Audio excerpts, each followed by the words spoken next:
parce que c'est un peu dangereux. Tout le monde a le droit de consommer, oui. et tout le monde Oui, aime les choses jolies. Mais c'est un peu dangereux cette vision de ça, on va ouvrir au consumisme, parce qu'à quelque part, c'est ça que le capitalisme fait aussi, non? Mais c'est la réalité, mais aussi un consumisme qui n'est pas excessif, on pourrait dire. C'est une chose qui les populations là ont besoin. Le bien-être, il ne faut pas être limité ou directionner la personne qui a l'argent. Le bien-être pour se consommer, pour se acheter des choses qui vous font plaisir, doit être à tout le monde à la base, non?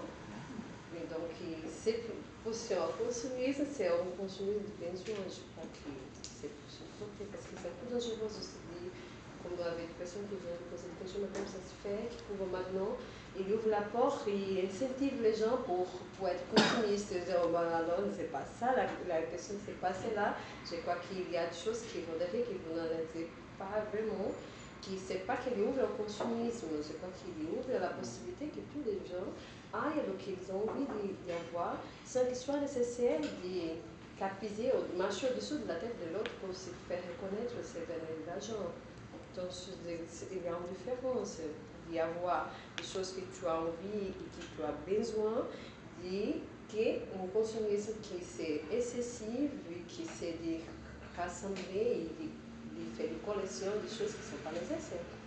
À mon avis, c'est bien de dire parce que c'est un peu dangereux pour regarder les choses un peu. Je pense que ça c'est facile à dire, mais c'est difficile à vivre. Voilà, parce que Cuba, il avait presque tous ses besoins satisfaits, les plus importants.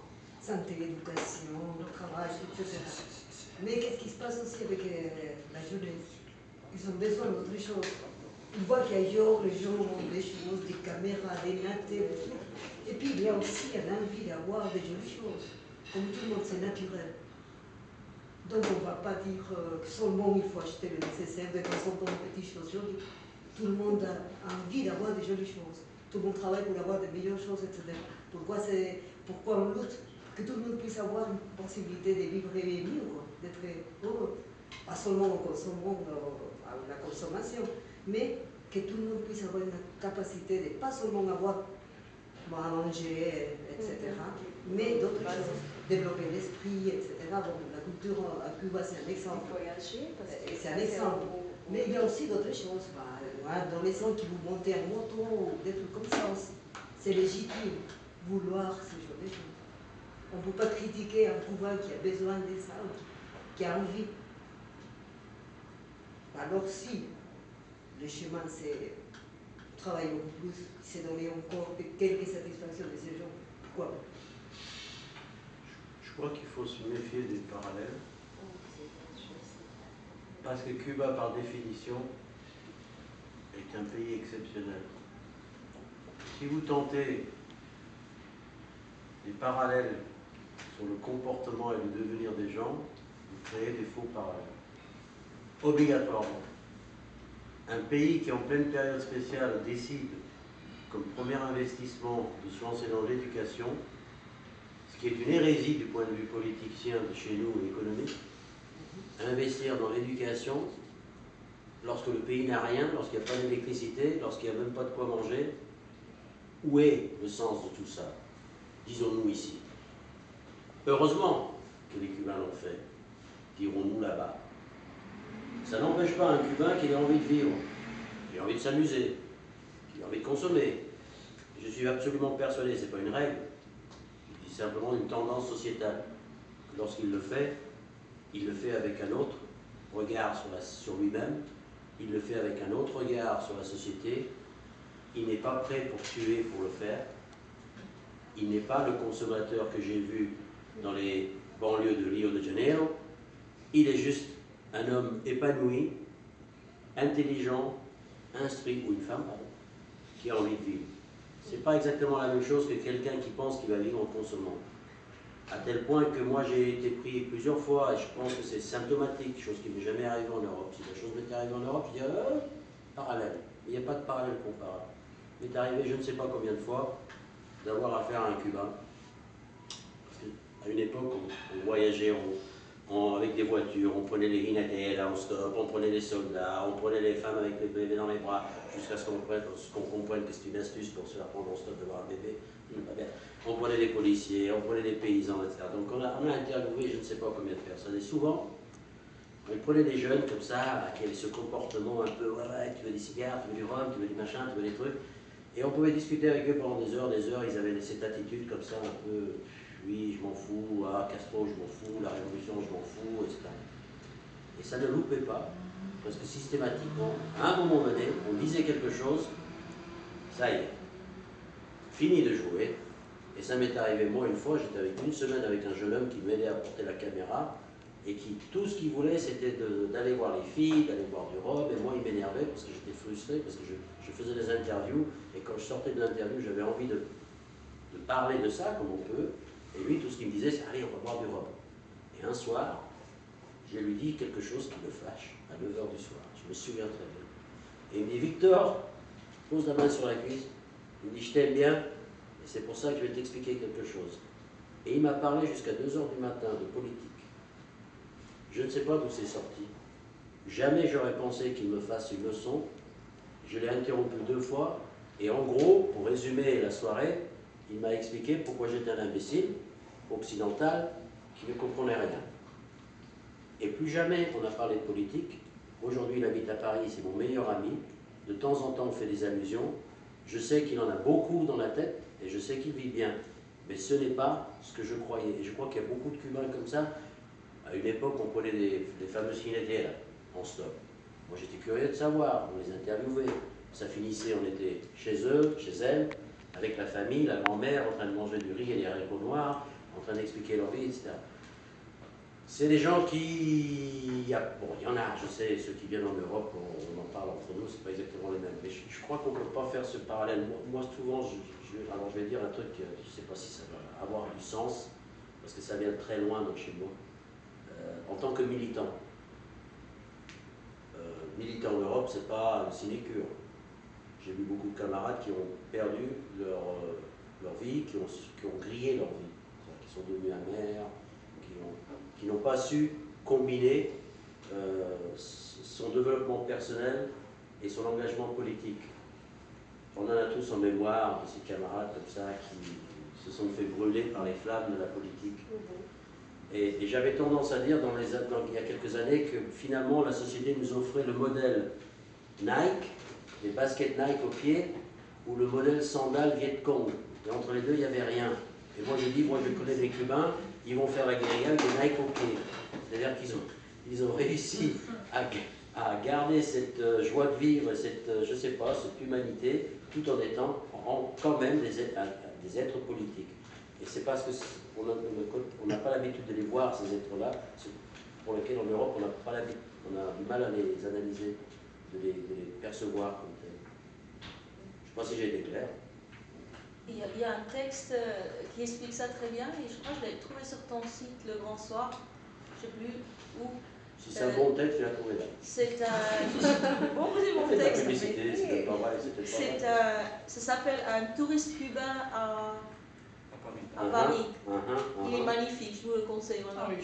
Et c'est un Cubain qui arrive à Paris et qui est juste dégoûté par le frigo plein de son hôte. Il s'ennuie toute la journée. Il dit, mais il y a des gens qui mettent des meubles dans la rue. Mais en même temps, j'ai trouvé des gens qui dorment sur les ponts, mais j'en reviens pas. Mais c'est presque comme le Papa Langui, un peu. C'est le même style, quoi. Très très beau texte. Je pense que tant qu'ils feront le pari de l'éducation, parce que ces phénomènes-là n'auront pas autant d'importance que chez nous. Voilà. Ce serait une hérésie de vouloir les éradiquer. Ça, ce serait l'erreur, c'est de les éradiquer, parce que bon... Hein, mais l'autre erreur serait que l'éducation n'accompagne pas, parce qu'à ce moment-là, c'est une autre nature. Je pense que c'est une autre nature. Oui, mais à ce propos, est-ce que justement le pari de l'éducation qui est fait à Cuba n'est pas en train de se retourner contre eux, c'est-à-dire qu'il n'y a plus personne qui veut aller travailler dans les champs à la campagne? Les gens sont tellement éduqués, presque tout le monde va à l'université, que maintenant Cuba manque de bras dans l'agriculture. Cuba, qui était un pays essentiellement agricole, a du mal à subvenir à, je ne sais pas, 50% de ses besoins alimentaires. Produit que la moitié de ses besoins alimentaires, doit importer 50% de sa nourriture. Dans le bâtiment, pardon. Et dans le bâtiment, voilà. Il n'y a plus de maçons pour construire les maisons. Il n'y a plus que des ingénieurs, des informaticiens et des... Justement, c'est ce voilà. Ça s'est fait pour essayer de stimuler les gens de les faire venir. Mais si tu les fais venir tout en gagnant d'argent, mais on peut justifier ta raison de venir à la campagne, de produire ou faire une maison, être maçon pour faire une maison. Et tu as l'argent et tu peux dans ton marché te réaliser en tant qu'employé, mais tu es content, c'est la reste. Mais si tu n'as pas avec ton argent à la campagne, tu n'as pas la possibilité d'avoir ton marché ou de te réaliser, mais les gens quittent la campagne. Donc il faut stimuler les gens pour les faire venir. À leur place, à la place qu'ils sont laissés. Donc ils sont en train de corriger ce défaut, si on peut dire, défaut d'avoir trop éduqué ou trop... C'est un problème qui nous a créé précisément la qualité de l'éducation acquise. Donc on commence à se débrouiller. Tu vois, il y a des gens, tu as vu des gens qui sont en train de donner la campagne, c'est pas à la vitesse qu'on a voulu le faire, mais il y a des gens qui viennent à la campagne. Ou il y a la campagne qui vient à la ville. Ou bien la campagne qui vient aussi à la ville. Oui, il y a les jardins agricoles qui se rapprochent des villes, oui. Cela dit, excuse-moi, mais tu as dit une chose typiquement occidentale, et je me suis peut-être mal exprimé aussi. Parce que quand j'ai parlé d'éducation, toi tu parles de diplôme, toi tu parles de trucs, mais pour moi l'éducation, il y a d'autres valeurs dans l'éducation, celle que m'a donnée ma mère, celle que la société cubaine inculque. Cette éducation-là, au fond, c'est à celle-là que j'étais en train de penser. Parce que si le niveau de diplôme était une valeur morale, tous les médecins américains seraient en Haïti en ce moment. D'accord? Si le nombre d'années d'études était une mesure de l'éthique, je le répète, tous les médecins des États-Unis seraient en Haïti.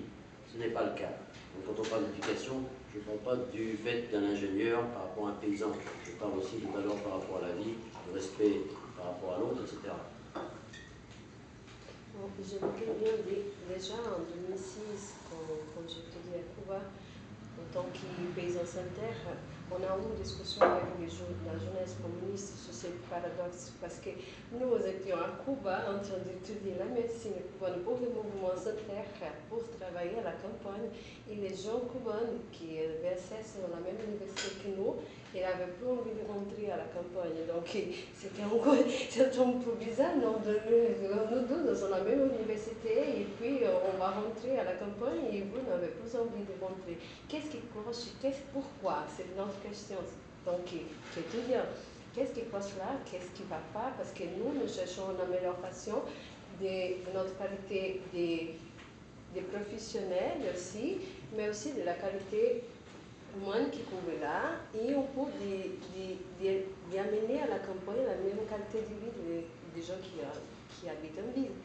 Mais est-ce que le Cubain, il a tellement de deux côtés qu'il ne porte pas venir en ville, laisser la campagne, ou, je ne sais pas, c'est une chose qui nous cloche. Et puis la réponse des Cubains, des collègues cubains là-bas, c'était que là-bas, il est peu attractif, dans le sens, pas dans le sens professionnel, dans le sens humain. Il y a quelques personnes qui sont plus âgées, qui sont les grands-mamans qui ont resté parce que les gens sont partis. Donc, à niveau pour les gens, il y a peu des amitiés jeunes aussi. Et puis, il y a peu d'attractivité, mais plutôt aux gens, le principe toujours qui ont envie de s'amuser. Donc, c'est ça.